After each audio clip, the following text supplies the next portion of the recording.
تو یہ شادی بیاہ کا بہاریں آئی ہوئی ہیں، البتہ کووڈ کی وجہ سے شاید کچھ کم ہو.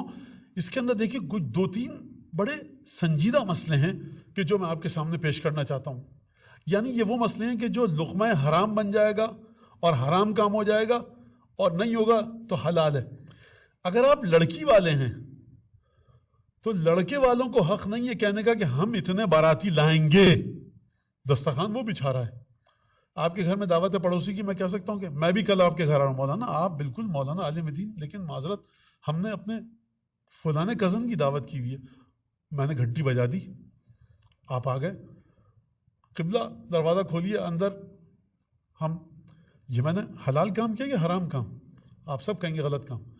لیکن اس موقع پر جو بھی لسٹ دے، فہرست دے کہ اتنے مہمان ہم لے کے آئیں گے، کیوں؟ کس نے حق دیا؟ یہ کس نے کہا ہے آپ سے؟ ہمیں جہیز میں یہ چیزیں چاہیے، حرام ہے سن لیں.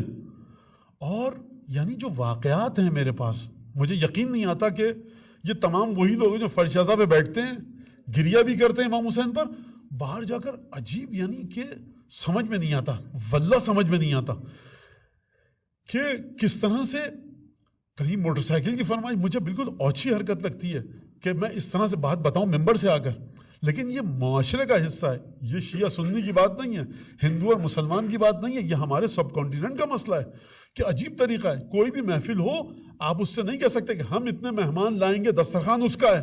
آپ کو 10,000 کی دعوت کرنی ہے، جب آپ دسترخوان بچھائیے تو 10,000 کو بلائیے. آپ اس سے کہیے کہ آپ کتنی اجازت دیتے ہیں. وہ کہے 3 آدمی لے کے جائیے. 3 آدمی؟ بھائی میرا جوتا یہاں پڑا ہے، مولانا مجھے وضو کرنا ہے. اجازت نہیں ہے مولانا، وضو کرنا ہے، نماز مومن کے، میرا جوتا نہیں پہن سکتے آپ وضو کے دوران، حرام ہے. ننگے پیر جاؤں گا تو مجھ سے کیا مطلب ہے آپ کا؟ شریعت نے جو دائرہ معین کیا ہے سرکار، علم کی بات ہو رہی ہے، دعا کی بات ہو رہی ہے، رجب کی بات ہو رہی ہے. ہمیں اپنے دائروں میں رہنا ہوگا. دائرے سے کوئی بھی باہر نکلے گا، یا اولاد اپنے دائرے سے باہر نکلے، ماں باپ اپنے دائرے سے باہر نکلیں، دادا دادی، ساس سسر، بہو داماد، سالہ بہنوں، کوئی بھی اپنے دائرے سے باہر نکلے گا، یاد رکھیے بے برکتی آئے گی، ٹکراؤ ہوگا، تنازع ہوگا. لہٰذا شادیوں کے سلسلے میں جا کر اور پھر اس کے بعد وہ جو مطالبات، کوئی حق نہیں ہے، کوئی حق نہیں ہے کہنے کا. یعنی میں اگر آپ کو بتاؤں کہ کتنی شکایتیں آئی ہوئی ہیں کہ کبھی لڑکی والے کہہ رہے ہیں کہ ہم کو یہ چاہیے. کیسے کریں مولانا؟ لڑکے والے کہہ رہے ہیں ہم کو یہ چاہیے. کبھی لڑکے والے ظلم کرتے ہیں اور ستم، اور کبھی لڑکی والے. تو بہرحال البتہ بر صغیر میں تو لڑکے والوں کی طرف یہ زیادہ چیز جاتی ہے. تو یہ سب آپ چیزیں دیکھیں انسان، اور خداوند تبارک و تعالیٰ دیکھ رہا ہے، برکت چلی جائے گی. یہ جو لقمہ میں کھا رہا ہوں یہ میرے لیے جائز نہیں ہے. مولانا ہم نے کھانا نہیں کھایا تھا، ہم تو بیٹھ کے آ گئے تھے. وہ جو آپ نے مجبور کیا، پہلے وہ بیچارہ 100 آدمیوں کا بینکویٹ بک کرا تھا، اب آپ کی وجہ سے 200 کا بک کرا رہا ہے، یہ کہاں جائے گا پیسہ؟